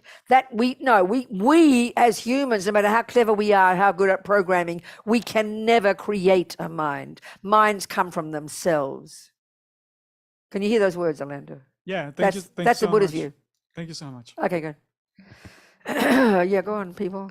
There's another question on Zoom. Great. Mary Jo, would you like to go ahead? Yes, Mary Jo. Talk to me, sweetheart. That's me, not Mary Jo. Where's Mary Jo? There she go. No, where are you, darling? I can see you in the dark there, darling. Talk to me. Oh, sorry, it's a little dark. worry. So, Don't show me. Show Mary Jo, please. oh, Wow. I mean, I'm looking at me. I Yeah. want Mary Jo. Okay. There she is. Go on, talk to me, darling. So, okay. So, how do you get past the fear that comes up when Yeah. you're doing the meditation Yeah, and you right. can't find the self and the I know, body, that's you right. can't Exactly. find the mind, Yeah. and this Good tremendous question. fear comes up. It's like, That's oh right, my God, exactly. I It does. don't It's very good. exist. It's a good sign, Mary Jo. And Lama Zopa says it's really important you don't give into it because you cannot disappear. So have confidence that you cannot disappear. And that's why, if you're not, many people from past life have done meditation. They start doing a meditation now, but they don't know what they're doing. So they completely lose the plot and go crazy because you don't know what to do with all these things. That's why you can't just jump on a cushion and start meditating. You've got to know what you're doing. But if you are knowing what you're doing and you've got the teachings, be brave. Maybe open your eyes and relax, but don't go into it. Don't believe in it because it just No, blocks. so the problem I'm having is when I sit down to do that meditation, there's Which a meditation, piece of darling? my mind that's Sweetheart that's Mary like, Jo, which meditation are you talking about? oh, when I'm searching for the I. Oh, okay, so you're searching for the eye. Okay, good. Go on. Then Right. what happened? But when I sit down to to try to start that, there's a part of my mind that is like, I know what you're trying to do. And it's like, doesn't want to go there. I And see. Yeah, it's like, I Okay, remember well, I mean, what happened. tell me, okay, well then, I know, well, try not to make it too difficult for yourself, darling. Okay, I mean, I don't know what to say. all Do you right. do you want to do this meditation? Do you want to discover the absence of your Oh, intrinsic I? absolutely, yes. Oh, all right, then we'll keep going, sweetheart. It's Okay, okay. Don't get too complicated. It's okay, okay. But yeah. Okay, what all next? right. But the point I was going to say, it's really important when they talk about, when you start to really study emptiness, you can see they talk about ego grasping, the root delusion, in this very specific way as being a misconception that embellishes. But that's what all the delusions do. So if you can start getting used to that with attachment and aversion, I mean, every day that's what they're doing. That's literally their job. I mean, it's obvious. Attachment, if you're attached to chocolate cake, which means you think about chocolate cake, you believe it's going to make you happy, you think about it all the time, you want it, the habit is there. So when you look at that shape with your eye, this is a very powerful point. I always quote this, and it's so good. When you study the mind, if you did low rig, have you studied low rig? Has Geshe-la taught low rig yet? Okay, good. Well, I hope you apply it, because no Buddhists ever do. They study it and they say it and they just talk like a Westerner with them. Never mind. Whatever. Go on. Anyway, whatever. So the thing is, you study the epistemological model of the mind, which is incredibly sophisticated, really amazing, how the mind functions. And then you start to study the psychological model. Well, even one point from the epistemological model is so powerful is that we've got sensory and mental consciousness. That's it. Sensory and mental. Now, as Lama Yeshe says, we make the body the boss. We are totally believing I am everything. The body's everything. The senses are everything. And you think about it, it completely dominates our lives. From the second we wake up in the morning until the second we go to sleep, we're absolutely aware of every sensory experience. And we determine our happiness and suffering in terms of that. We're adjusting the temperature and adjusting the food and adjusting what we're seeing and hearing because the senses are so dominant. But they're like dumb animals, with all respect to animals. So it's like this. This is really mind-boggling. I will say, and I would say, oh, it's a fairly pretty cup, it's a bit boring, but it's not too bad. But I say it's a pretty cup, So of course, naturally, you see me go here and look there. My eyeballs are open, my eyes are open, and I say, there's a pretty cup. We all assume my eyeballs. I say, well, first of all, your eyeballs don't see anything. Your eye consciousness, that part of your mind functioning through the medium of the eyeballs and all the bits and pieces and the lights on and the nerves working, then will cognize. But it does not cognize a pretty cup. This is bizarre and nonsense. The eye consciousness, all the sensory consciousnesses are profoundly limited in their capacity for cognition. Eye consciousness cognizes precisely two things: shape and color. This should blow our mind. So what part of your mind, you have to ask the question, if only can see shape and color, what part of your mind is cognizing a pretty cup? Well, guess what? That's your mental consciousness. That's where the workshop is, as Lama Zopa says. And I mean this quicker than Google, The millisecond your eyes land there, you access your mental conscious. And what's that? Now, mental conscious has two levels of function. One is conceptual and one is perception. So perception is a general verb in English, to perceive, but it's got a really specific function in Buddhist psychology. We only access perception in the mental consciousness when we've got single point of concentration. We live at the conceptual level. We live at the level of conceptuality, including all our emotions. They're all conceptual stories. So our mental consciousness, this workshop is full of millions of concepts, millions of viewpoints and thoughts. And the fact of the matter is nothing we've ever seen or heard or tasted or touched or smelled since beginning of time goes astray. Everything's stored in there in our memory. So over my life, I've decided what I think is pretty and nice. We have all these thousands of opinions. So we actually think we're seeing pretty this and lovely that and intelligent this and 1 + 1 is 2 and all the clever stuff. It's clever concepts. It's all conceptual. It's a completely artificial world we live in.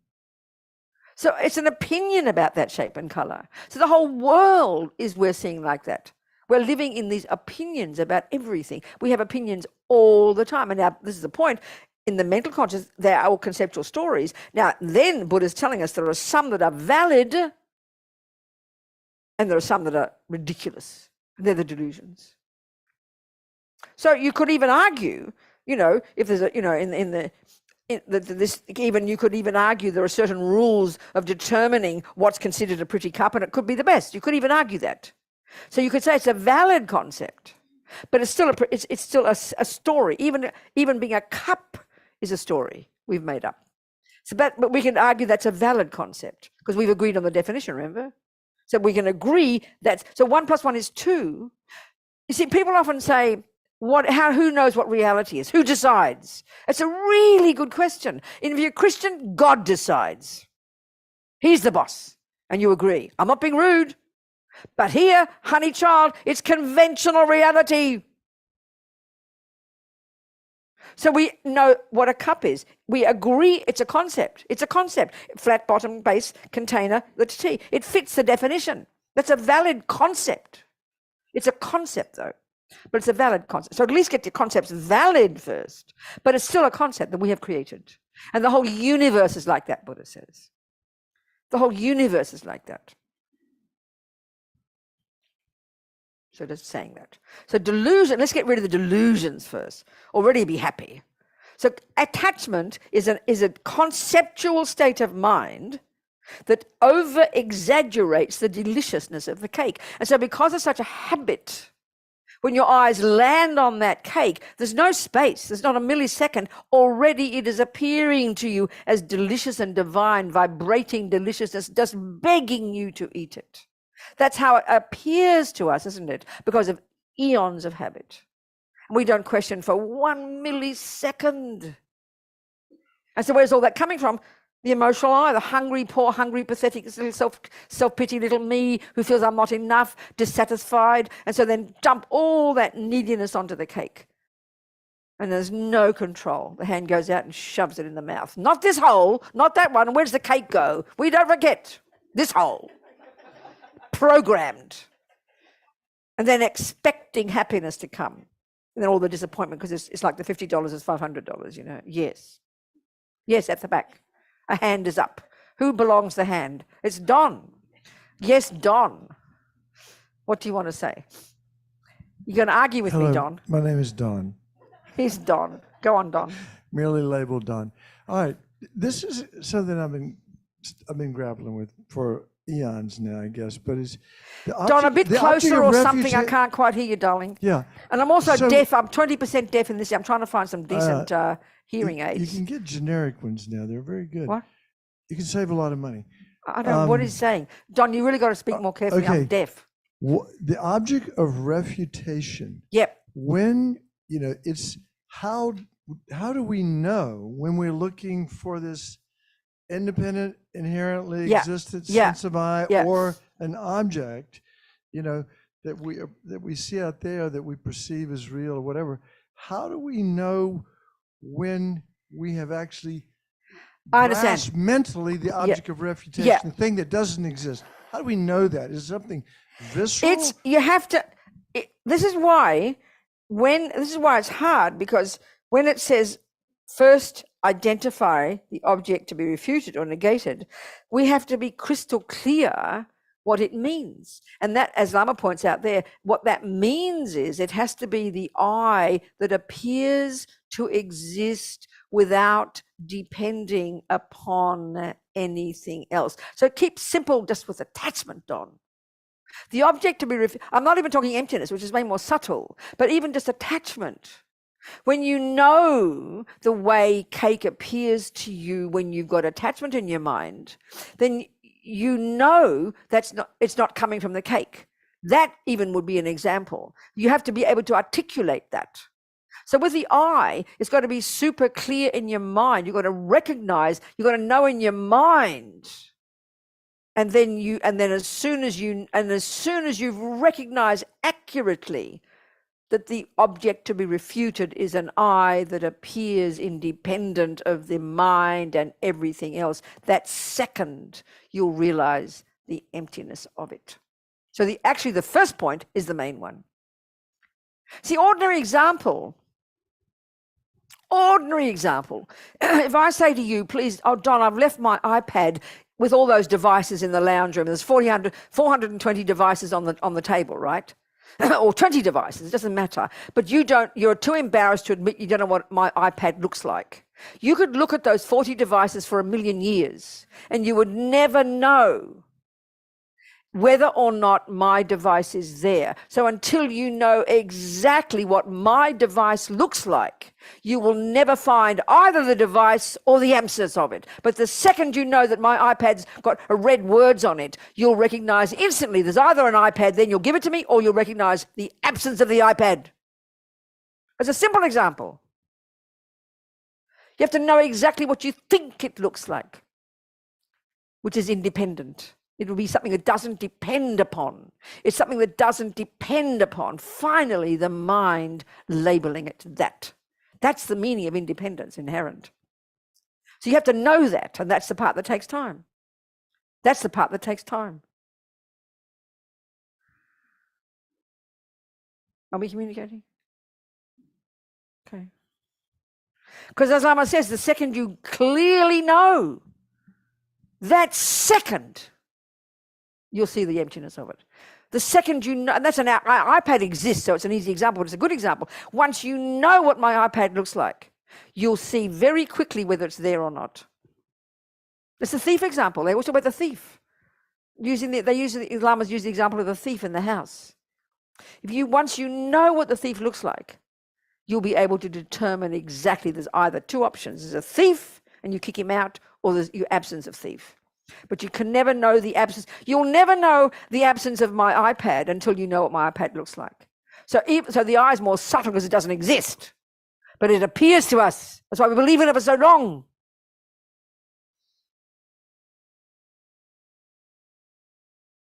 Are we communicating? Something like that. So we've got to squeeze our brains and do lots of purification. Because the emptiness is staring us in the face. Emptiness is staring at us right now. As Lama says, it's not that we can't see emptiness because it's subtle and hidden from us. It's nakedly staring at us. Emptiness saying, I'm here, I'm here, I'm here, but we can't see it. It's not as if it's hiding from us. Non-duality is not hiding from us. So it takes time. Yeah. What else, people? 8:45. What else? Two more questions. Oh. Good, darling. Yes, sweetheart. Yes, talk to me. Thanks. My language is not good with the a little bit closer to the mic, sweetheart. with the definitions, yeah. Yeah. But can we apply these same tools? I assume these tools can help us find inner calm and stillness. That's the plan. Yeah. So can these tools validly help us find inner calm and stillness in the face of climate collapse? Yes, everything, if we can be brave enough. Yes, yes, yes, yes. So even, I think, but forget emptiness, darling. Forget the most subtle one. My feeling is even the more we understand karma, the more we understand cause and effect, that there are trillions of sentient beings, all of whom have brought their own tendencies with them, and that the karmic appearance we have of a shitty environment collapsing in front of us is the collective karmic result of all of our all of our actions together. When we know that when we know the reason for something, we can calm down already. But we don't have we just get upset and angry, and it shouldn't be this way, and how dare it be this way, and who can we blame? When we understand karma, already the mind is peaceful because you know why. And then your heart breaks for crazy sentient beings because they don't realize it. Because we suffer. See, this is the interesting point. We don't suffer because because the world is collapsing. We suffer because we have attachment that just wants it to be the way we want, so then we have aversion. We suffer because of attachment and aversion, not because of the planet. This is a real bare bones fundamental fact of the entire Buddha's view, but it's scary as hell to hear it. Buddha says in the second noble truth, you suffer because of two things, karma and delusions. He doesn't say you suffer because your husband punched you. He doesn't say you suffer because of Mr. Trump. I mean, he doesn't say you suffer because of the climate mess. No, they're the karmic result of our crazy actions. So we have compassion and then keep moving. So even understanding karma can help us calm down. Forget emptiness. Because knowing why things happen is 99% of the battle, and karma's the cause. It's a tough one for us. Because we become complacent. Oh, well, it's all just karma. What the hell? No. Then we have compassion. And then we keep moving and doing what we can, one step at a time. Do you understand? Good, darling. What else? That's why Dalai Lama's a happy fellow. Have you noticed that Dalai Lama's a happy fellow? Have you noticed? Well, excuse me, can you kind of look at his life? Look at the nightmare. He hasn't stopped since he's 16. He hasn't stopped trying to make the world a better place. He doesn't give up and have a panic attack and go to counseling and have trauma. He should be a good example for us. Whatever he did, surely I should try that one, Isn't it? Yes. Hey, sweetheart. My name is Pam. Hello, Pam.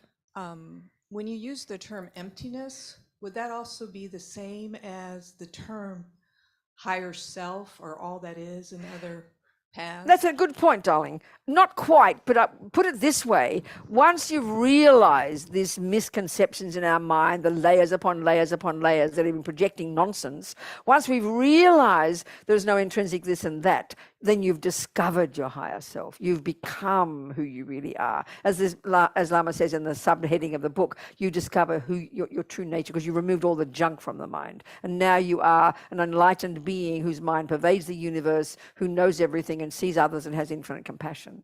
So it's the method to cut.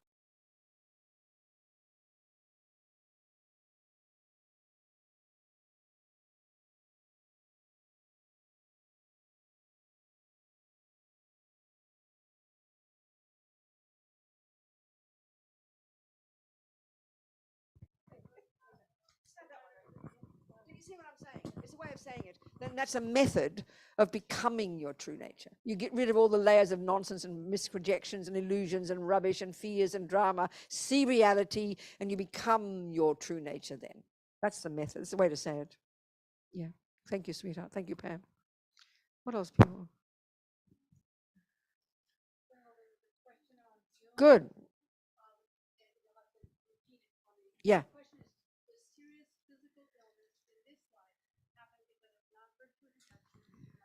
I understand you. Okay.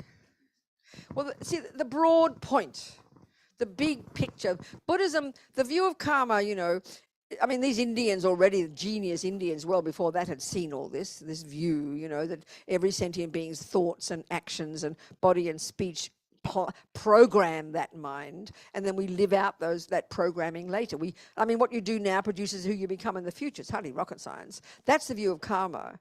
So then the next step is, so generally speaking, every sentient being is experiencing the fruits of their past actions, and every sentient being is sowing seeds that will produce their future actions. This is the principle. So then you narrow it down to the next level you refine it to the next level. Then the Buddha would talk about that we know we've got, okay, we can see it. We have happiness and we have suffering. Pretty much, they're the two main things in our lives. You have variations of happy experiences and we have variations of suffering experiences. And we know we want the happy ones and we don't want the suffering ones. Well, the Buddha says basically, you know, that the view of karma covers all of that. It's not punishment and reward. It's simply the natural, that suffering is the natural result of negative actions we've done out of our own misconceptions, and we've harmed others and harmed ourselves. That happiness, good things happening, people being kind to us and loving and compassionate and good things happening is the fruit of our virtue. Yes, fundamentally. That virtuous actions of body, speech, and mind produce happiness, and that non-virtuous actions of body, speech, and mind produce suffering. That's the basic principle. But our trouble is we hear it as punishment and reward. But as for the Buddha, there's no punisher, there's no rewarder, there's no one running the show. It's a natural law. It's a natural law. So that's the general answer. But we often only tend to think of karma in terms of the suffering things. No one ever says, why do good things happen? So even in one day, we can probably count 1,000 good things that happened. You had your meal, you felt nice, the sun was shining, the person was kind to you, you didn't have too much pain in your right knee. That's the fruit of virtue. Every second is the fruit of some virtuous action. Every second something good happens, it's the fruit of your own virtuous actions. Every second something bad happens, it's the fruit of your own non-virtuous actions. And it's not punishment, it's not reward. It's not random. It's a natural law that runs the universe. It's the most basic. The whole of Buddhism would collapse actually into a heap of incoherent nonsense if we could show that, if we could prove that karma is a misconception. So that's the answer to that general question. That's the general answer to that question. What else, people? That's it. And there's another Zoom question. Yeah. A request that you please explain how we are made of the 5 aggregates. Well, there's this term, aggregates. It just means a bundle of things, I suppose. I never use the word in my own daily life. But basically, there's one of the teachings that Buddha gave, and he basically is saying we're made of many parts, isn't it? It's obvious we're made of many parts. Body and mind are the two main ones. But he sort of plucked out these particular ones and gave them sort of their special status. And there's different teachings that indicate the importance of these. So one of them is one is the body. The first one is the body. And the next one, really, the next two are just pointing out 2 parts of our mind, discrimination, feeling and discrimination, 2 of the mental factors that play a major role in our suffering, that he points these out, gives them special status. And then the next one is like a grab bag of all the leftover bits and pieces. And the 5th one is our consciousness in general. So it's just a way of describing us in terms of these 5 components. And there's got lots of meaning as you study the teachings more, you know. That'll do for now. What else, people? Something else? Time to go home? No? Still got 7 minutes? What else? Yes, go. Microphone here, please. Yes, right here in the front. Yes. Hey, Robina. So you used the phrase, it appears to me a lot.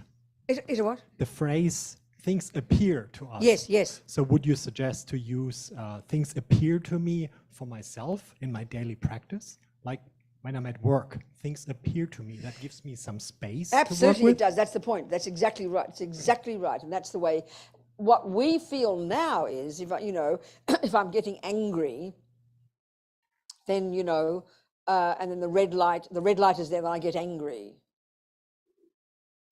So, yeah, so what's appearing to me is a red light, and I'm interpreting it through my anger. So then, yes, so as Lama Zopa says, whatever appears to us from out there every second this is another way they put it, whatever appears to us appears in the aspect of whatever's in the mind.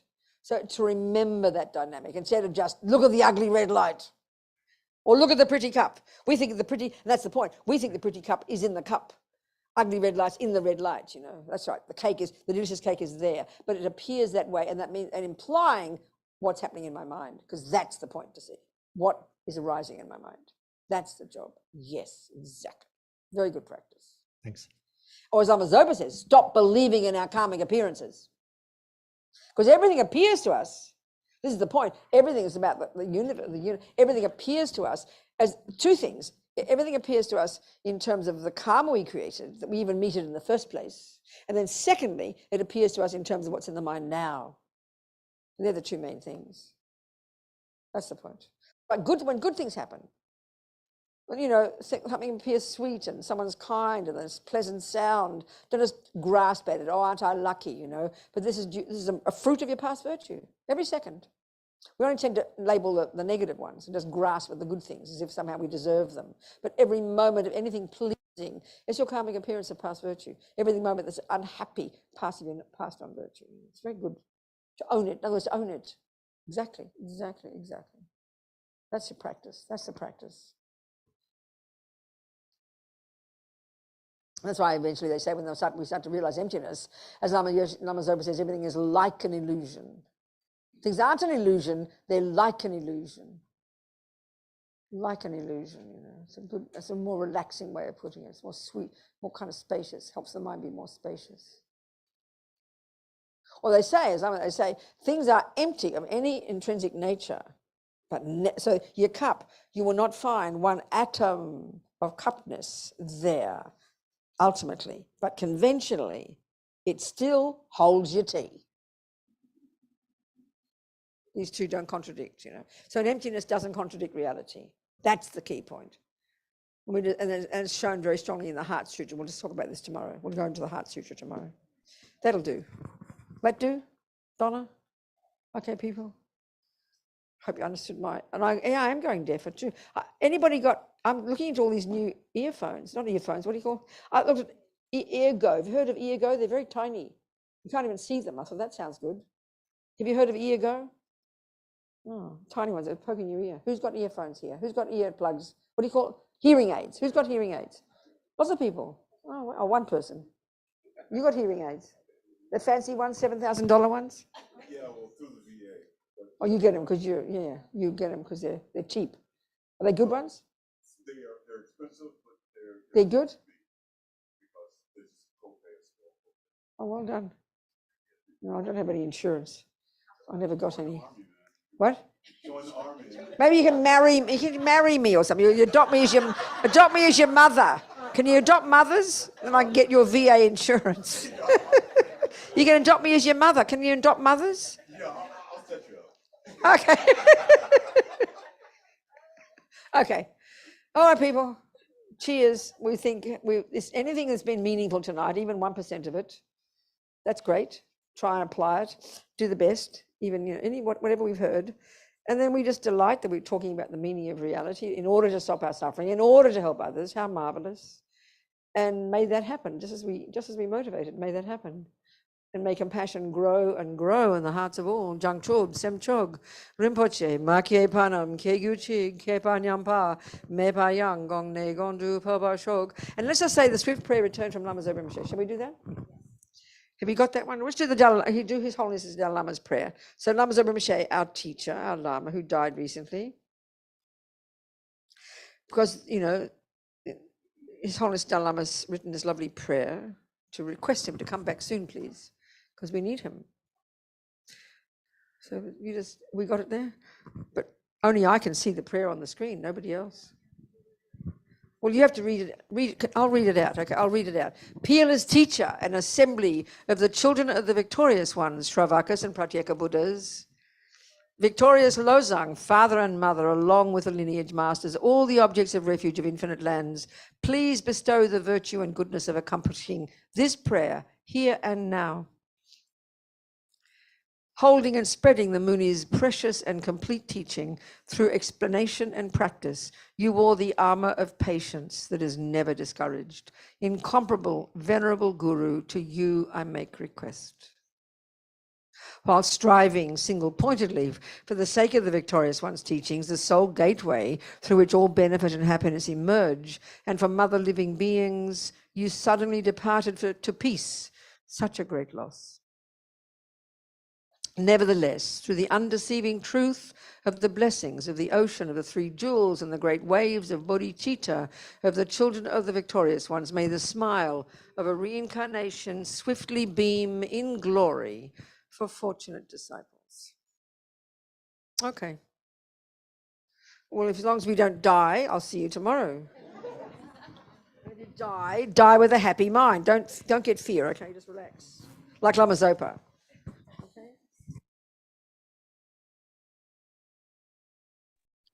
Thank you.